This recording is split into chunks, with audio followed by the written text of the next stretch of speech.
Assalamualaikum warahmatullahi wabarakatuh. Salam sehat ya.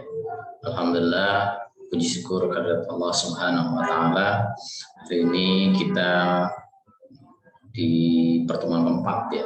Sudah hampir 1 bulan berarti kita berjumpa ya. Nah, di pertemuan keempat kita akan membahas konsep implementasi ERP ya. Di pertemuan 1 kita sudah membahas tentang apa sih ERP. Pertemuan 2 dan 3 kita sudah bahas apa sih sistem dari enterprise. Ya. Nah, mudah-mudahan di pertemuan 2 dan 3 ya, Anda sudah mendapat gambaran. Ya, sudah mendapat gambaran dari materi ERP. Nah, di pertemuan 3 saya coba akan menjelaskan tentang implementasi. Ya, implementasi itu kan ibaratnya kita mempunyai sebuah tempat, ya kan? Nah, tempat itu tentu perlu isi, ya, perlu isi. Nah, isinya itu yang akan kita coba bagaimana cara mengisi dari tempatnya itu agar antara isi dan tempat itu ada kesesuaian. Mohon izin ya untuk share screen ya.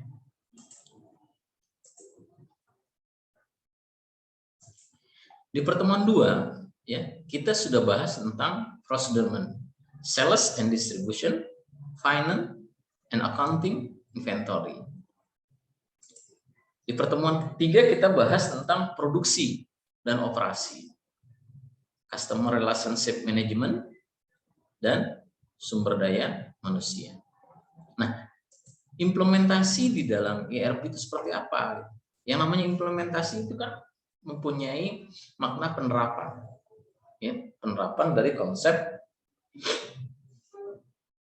ERP, Enterprise Resource Planning. Ada 3 bahasan, ya. Yang pertama ada manfaat, ada kendala, ada pemilihan. Ya. Implementasi sistem tentu harus dilihat manfaat. Tetapi kita tidak bisa juga menutup mata bahwa penerapan itu pasti akan ada kendala. Ya, entah itu kendala teknis, kendala lain sebagainya. Manfaat penerapan ERP, manfaat implementasi ERP yang baik tidak terbatas pada lingkup internal, tetapi juga diperluas secara vertikal dan secara horizontal. Sebuah perusahaan, ya, kita tahu bahwa pada saat dia menjalankan operasionalnya, tentu dia membutuhkan namanya lingkungan luar. Nah, lingkungan luar ini yang mempengaruhi lingkungan internal atau yang kita sebut dengan lingkungan eksternal. Ya kan? Kalau dalam sistem itu kan ada boundary ya, batasan. Baik relasi secara horizontal maupun secara vertikal. Implementasi sistem ini memerlukan integrasi data sehingga data tersebut tidak hanya tersimpan tetapi juga dapat memberi manfaat. Ya kan? Contoh, di dalam sistem inventory. Dalam sistem inventory tentu kita ada data jumlah barang masuk, barang keluar. Nah, ini kan akan dipengaruhi oleh aspek eksternal, di mana aspek eksternal ini dia yang memerlukan data. Hasil olahan itu, contoh, seorang pembeli mau beli, stoknya ada nggak gitu loh. Ya kan? Contoh, seorang distributor ingin memasok barang, stok barangnya masih ada nggak? Nah, ini kan juga berpengaruh ya, berpengaruh. Implementasi sistem ERP tergantung pada ukuran bisnis, ruang lingkup, dan perubahan peran serta pelanggan. ukuran bisnis sebuah perusahaan. Kalau bisnisnya berkembang, ya, baik secara satu kota, dua kota, atau tiga kota, otomatis implementasi dari sistem itu akan berbeda, ya kan? Kebutuhan sistem perusahaan untuk satu kota itu paling target marketnya ya hanya satu kota gitu. Kotanya kota mana? Misalnya kota Depok, ya lingkupnya hanya Depok dengan 11 kecamatan. Lingkupnya kota Jakarta, ya berarti dengan 4 5 kota madya gitu. Dan seterusnya.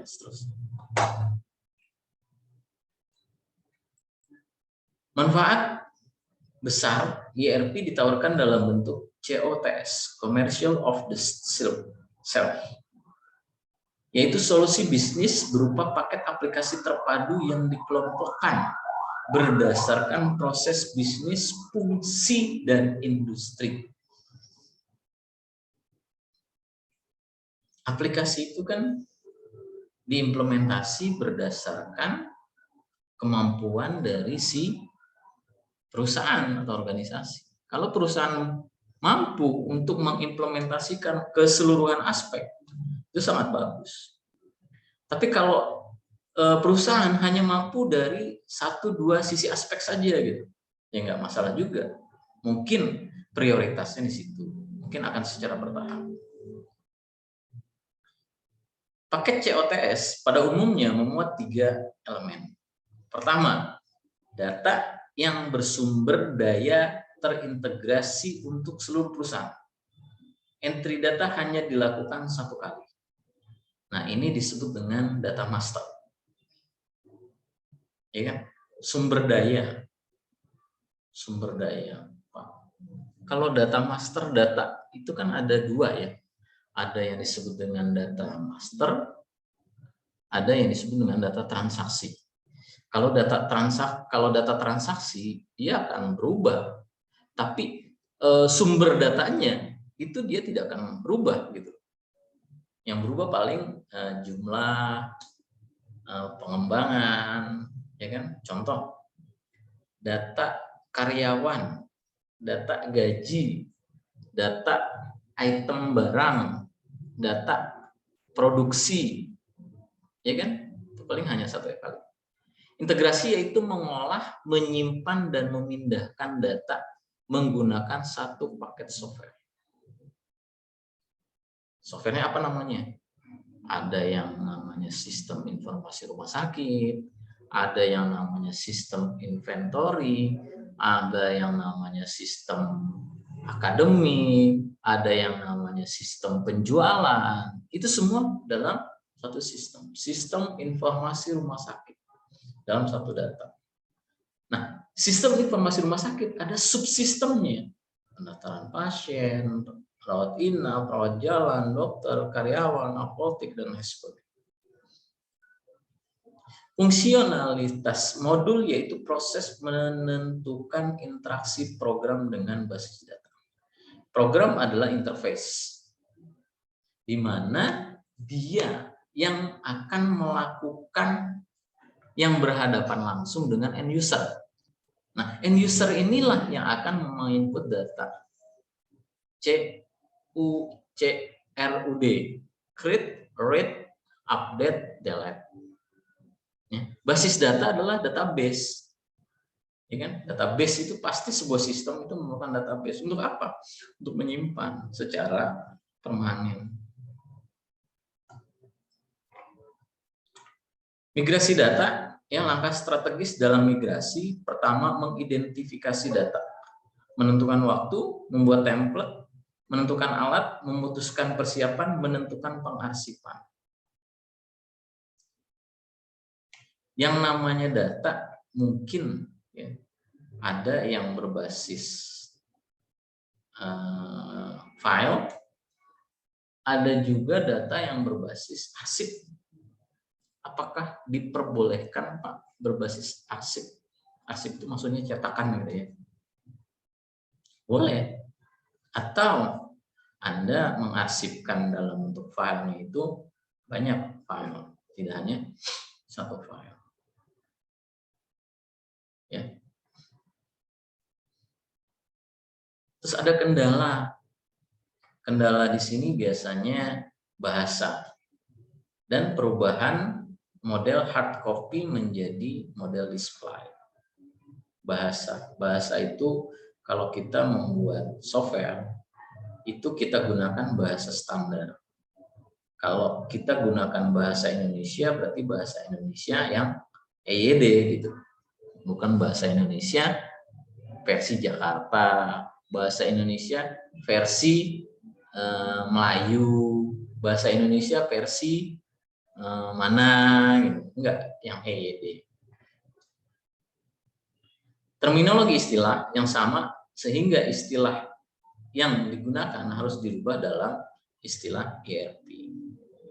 Dalam manajemen tradisional, manajer menandatangani tumpukan kertas tanda persetujuan. Sedangkan approval dalam ERP dilakukan menggunakan media. Ya kan? Antara si staff sama manajer pada saat dia mengajukan pembelian, mengajukan persetujuan, biasanya berkas datang kalau secara tradisional. Tapi kalau secara sistem, si manajer tinggal buka, wah ada permintaan dari staf saya, untuk apa nih?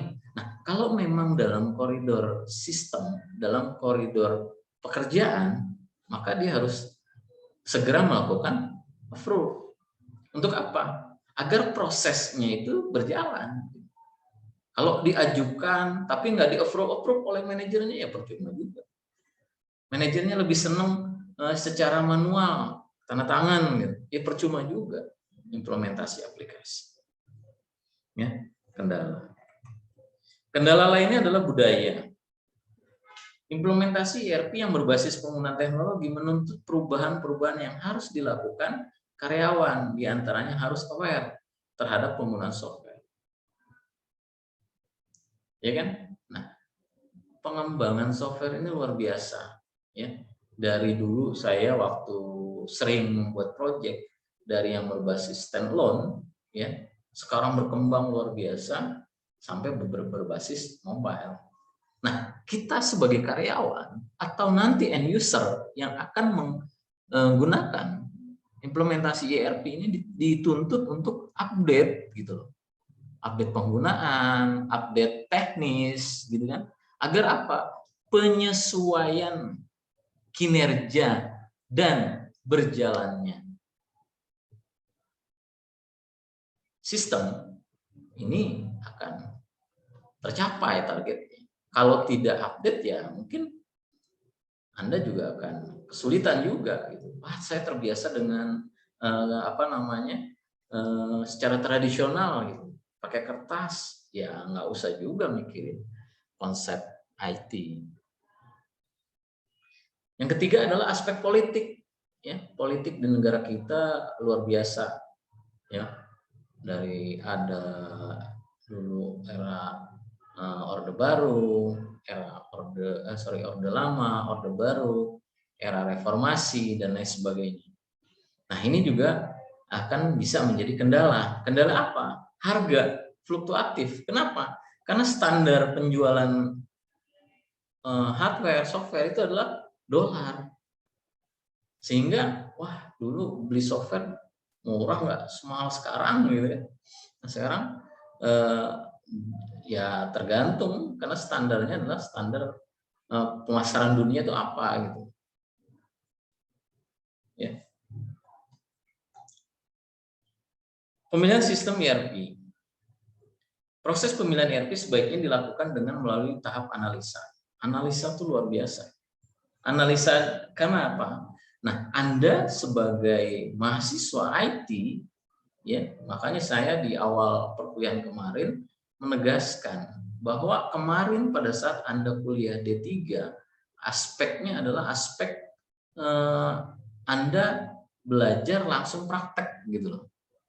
Tapi pada saat ini dengan penambahan waktu kuliah 2 semester, Anda dituntut untuk mempertajam aspek analisa. Analisa macam-macam. Analisa strategi, analisa sumber daya manusia, analisa infrastruktur, analisa software. Kenapa? Analisa ini yang nanti akan menjadi aspek argumen keputusan. Contoh, dari aspek bisnis, bagaimana kompetisi di pasar, bagaimana keuntungan, bagaimana strategi, bisnis prosesnya bagaimana, targetnya gimana. Nah, ini kan harus sudah punya gambaran. Nah, gambaran itu didapat dari mana? Dari Anda melakukan analisa. Metodenya studi pustaka kah, studi pasar kah, studi lainnya gitu. Sehingga Anda akan mendapat data, di mana data ini yang akan Anda gunakan untuk melakukan analisa. Wah, persaingan di bidang penjualan bagaimana? Wah, analisa di bidang produksi roti bagaimana? Nah, ini kan harus Anda dapatkan datanya. Kalau Anda nggak hanya berdasarkan katanya, analisa Anda nggak akan tajam, gitu, akan cetek. Analisa sumber daya manusia. Analisa sumber daya manusia ini adalah komponen penting. Kenapa? Karena dia nanti akan menjadi brainware. Ya kan? Pengguna. Bagaimana kita meyakinkan top manajemen terhadap implementasi ERP? Bagaimana keuntungannya kita? Nah, ini berarti kan aspek apa namanya? Lobby ya. Anda sebagai software engineer tentu Anda harus bisa meyakinkan si top manajemen ini bagaimana implementasi. Siapa yang akan mengimplementasi dan siapa yang akan menggunakan? End user tentu. Bagaimana komitmen? Apa yang diharapkan oleh para calon end user terhadap, adakah konsultan dari luar yang dipersiapkan untuk membantu proses persiapan? Kalau misalkan kita sebagai karyawan di sebuah perusahaan itu dan kita juga yang dikasih mandat untuk mengembangkan, tentu kita harus ada pihak ketiga yang menjadi konsultan. Untuk apa? Pembanding. Kalau kita tidak punya pembanding, pasti sistem kita akan tidak berumur panjang. Kenapa? Kita tidak dapat pembandingnya. Gitu. Bagaimana sistem serupa di luar dan bagaimana perkembangannya, gitu. Bagaimana interface-nya, bagaimana database-nya, bagaimana algoritmanya. Itu kan tentu kita harus tahu dulu gitu loh, kesesuaian. Analisa infrastruktur. Infrastruktur ini penting sekali. Kenapa? Pada saat implementasi aplikasi, dia kan membutuhkan hardware. Ya kan? Ada berapa ruangan, bagaimana struktur gedungnya, ada berapa gedung yang akan dikoneksikan gitu. Ada berapa end user yang akan nanti menggunakan gitu. Berapa kecepatan servernya, berapa kecepatan datanya dan lain sebagainya. Nah, ini juga harus diestimasi juga. Harus pas gitu loh. Kenapa? Agar nanti efektif dan efisien. Analisa perangkat lunak. Perangkat lunak nanti yang diterapkan apa? Bahasa pemrograman banyak ya, mau pakai berbasis web, HTML, PHP, Java, atau mau berbasis mobile pakai Java, pakai Python dan sebagainya. Sehingga tinggal memilih gitu.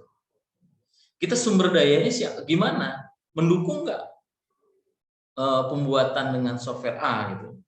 Kenapa? Karena kalau mendukung nanti ya kita tinggal menyesuaikan kebutuhan dari perusahaan.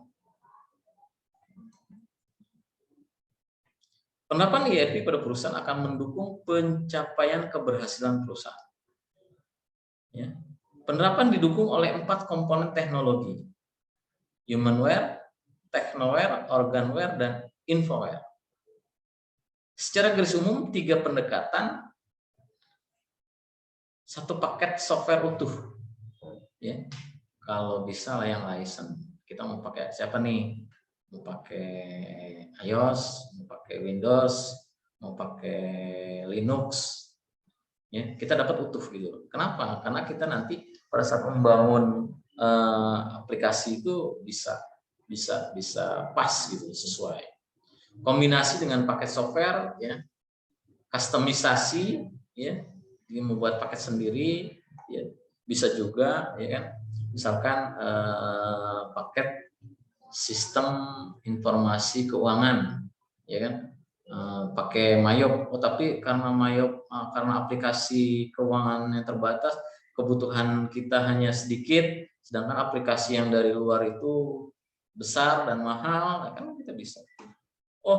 Sistem informasi rumah sakit, tapi tidak secara luas, kita baru pendaftaran pasien aja, baru pasien rawat inap saja, baru apotek saja, boleh. Tergantung dari kemampuan organisasi. Nah, tahapan-tahapan implementasi secara umum seperti ini. Perencanaan, analisa, desain, dukungan teknis, implementasi. Nah, pada saat tahap perencanaan, kita tentu diawali dengan membentuk tim.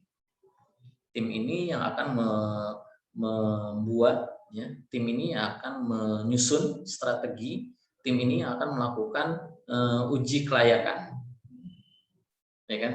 Nah, dari data itu nanti baru kita melakukan perencanaan, ya, konsep-konsepnya, ya. Setelah itu baru kita lakukan analisa, ya. Nah, di saat analisa ini tentu kita harus melibatkan tim yang mumpuni, di mana tim ini terdiri dari manajer projectnya, web development-nya, software engineer-nya, technical support-nya, database manager-nya, dan lain sebagainya. Nanti dari sini kita baru melakukan penyusunan algoritma, langkah-langkah, ya, menentukan use case-nya, menentukan DFD-nya, menentukan IRD-nya, gitu ya, dan seterusnya. Tahap desain. Nah, dari analisa baru, ya, kita serahkan ke programmer. Programmer ini yang nanti dia akan membuat interface, ya kan, antar muka, ya, tergantung dari kustomisasi dilakukan pada bagian-bagian minor saja, ya. Kita bagi tuh, Anda menangani tentang inventory, Anda menangani tentang penjualan, Anda tentang pasien, ini tentang apotek, ini tentang karyawan, nanti di sini diintegrasikan jadi satu. Ya, untuk menjamin keberhasilan sistem jangka pendek, jangka panjang, maka dukungan teknis pengguna sangat diperlukan. Walaupun semua pengguna sudah mendapat pelatihan yang insentif, namun staf dukung teknis tetap diperlukan, khusus untuk perubahan sistem yang drastis dan komprehensif. Kalau memang sistem itu perubahannya banyak, tentu kita harus ada dukungan teknis. Tapi kalau bertahap, bagian pendaftaran dulu, baru berurutan sampai ke sistem informasi manajemennya. Bisa juga. Tahapan dukungan teknis, ya, tahapan implementasi.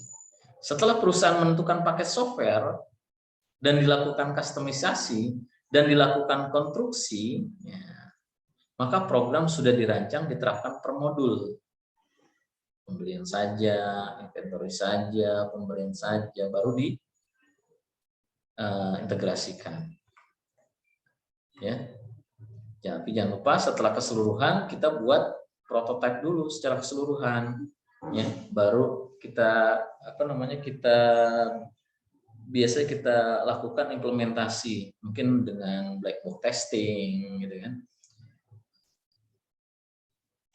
Antisipasi kegagalan. Kegagalan ERP biasanya disebabkan oleh integrasi sistem, Tidak ada kesesuaian antara personil, proses, dan teknologi. Integrasi sistem itu kan ibarat kita menyatukan. Kayak Anda tahu puzzle ya, puzzle. Puzzle itu ada banyak. Nah, bagaimana puzzle itu bersusun dengan cocok, dengan pas agar menjadi sebuah gambar yang pas gitu loh, dengan konsep yang memang digambarkan. Sistem juga sama. Sistem informasi pasien, sistem informasi rawat jalan, rawat inap, kan harus sesuai, harus matching. Nah, itulah diperlukannya konsep penentuan key, relationship, dan lain sebagainya. Agar apa? Agar kita bisa meminimalisasi kegagalan yang terjadi pada saat penerapan konsep enterprise system.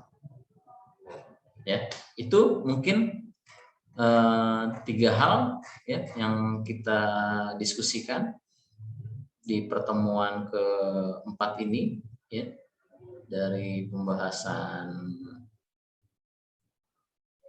ya manfaat, kendala, dan pemilihan.